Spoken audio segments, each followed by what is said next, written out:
বড় চ্যালেঞ্জ।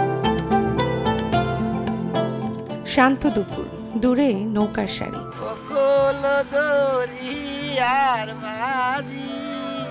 আমার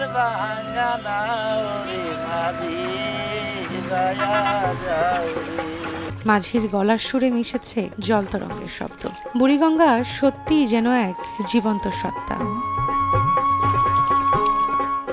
তবে শ্বাস আটকে দিনের পর দিন নদী হারাচ্ছে তার রূপ। শতাব্দী ধরে ঢাকার জীবন, সংস্কৃতি, ব্যবসা বাণিজ্য সবকিছুর কেন্দ্র ছিল এই নদী। জল ছিল টলটলে আর নিখাত, কিন্তু নগরায়ণ, শিল্প বর্জ্য, অবহেলায় একসময়ের জৌলস আজ যেন কেবলই দূষণের প্রতীক। কালের বিবর্তনে যে কয়েকটি বেঁচে আছে সেগুলো রয়েছে অস্তিত্ব সংকটে।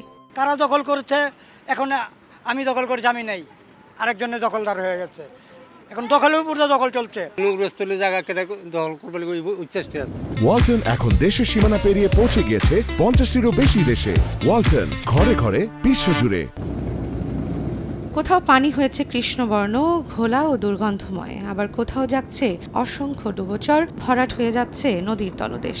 সিটি কর্পোরেশনের থেকে ময়লা আনাইলে অত ময়লা আসে না। আপনি যাইবেন, দেখবেন, আপনি নাক মুখ চাইপা যাইবেন, তাও গন্ধ। পেছনে এই যে সারি সারি নির্মাণাধীন ভবন এবং কাশবন দেখতে পাচ্ছেন, বিগত 1 দশক আগেও কিন্তু এগুলো ছিল নদী। নদী ভরাট এবং দখলের কারণে দিন দিন প্রশস্ততা হারাচ্ছে এই নদীগুলো।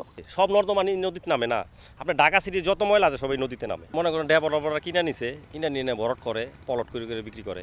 এক সিজন ধান হইতো এগুলা, আর নদী থাকতো এগুলা। প্রচুর মাছ ছিল এগুলার ভিতরে, এখন ওগুলা কিছুই নেই, সব ভরট করিয়া ভালাইতে আছে। প্রভাব খাটিয়ে বছরের পর বছর দখল করে নদীর সীমানার ভেতর তৈরি করা হয়েছে আবাসন প্রকল্প। তীরবর্তী এলাকায় গড়ে উঠেছে এমন শত শত জমি কেনার প্রতিষ্ঠান। নদী শুকিয়ে হয়েছে খাল, খাল শুকিয়ে নর্দমা, পরিণাম জলাবদ্ধতা। সবাই বাড়িঘর করতেছে, যে যাবার দখল করতেছে। এখন মনে এলাকা পুরো জঙ্গল, মশা বাসিত এলাকা থাকা যায় না।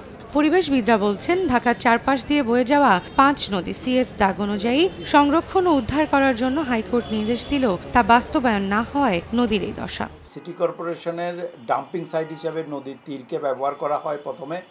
সেই ডাম্পিং সাইটের পাশে পরবর্তীতে কোনো রাজনৈতিক, সামাজিক, সাংস্কৃতিক, ধর্মীয় প্রতিষ্ঠানের সাইনবোর্ড দিয়ে তাদের একটি অফিস হতে দেখা যায়, এবং সেই টিনের অফিস কালের আবর্তে আস্তে আস্তে পাকা বিল্ডিং এবং বহুতল বিল্ডিংয়ে রূপান্তরিত হয়ে যায় 5-7 বছরের মাধ্যমে। ফলে এই নদীর দখলটা পাকাপোক্ত হয়ে যায়। জলাধার আইন প্রয়োগের অভাবে পিলার স্থাপনের পরের অংশগুলো ভরাট করছে অসাধু আবাসন ব্যবসায়ীরা। একই সঙ্গে স্থায়ী সমাধানে প্রয়োজন উচ্ছেদ পরবর্তী কর্মসূচির সঠিক বাস্তবায়ন, বলছে বিআইডব্লিউটিএ। নদীর জায়গাটাকে চিহ্নিত করেছে, পিলার দিয়েছে, কিন্তু পিলারের ওপাশেও দেখা যায় নিচু জায়গা রয়েছে, জলাধার রয়েছে।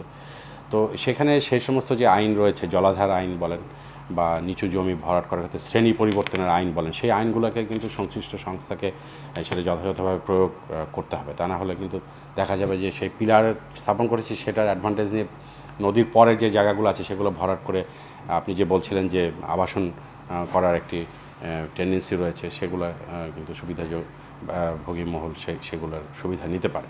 শুধু দখলই নয়, সুয়ারেজ ব্যবস্থাপনার অভাবে নদীতে পলি জমে কমেছে নাব্যতা। পরিবেশ উপদেষ্টা বলেছেন, ঢাকার 4টি নদী সহ সারা দেশের 20টি নদী রক্ষা প্রকল্পের কাজ চলমান। প্রসেস আছে, ওটা এক্সস্ট করতে যেতে হবে। তারা যদি অনুমোদন দিয়ে দেয় তাহলে আপনি বলতে পারেন যে 20টা নদীর কাজ, যদি সকল অনুমোদন সময় মতো পাওয়া যায়, আশা করি শুরু করা যাবে।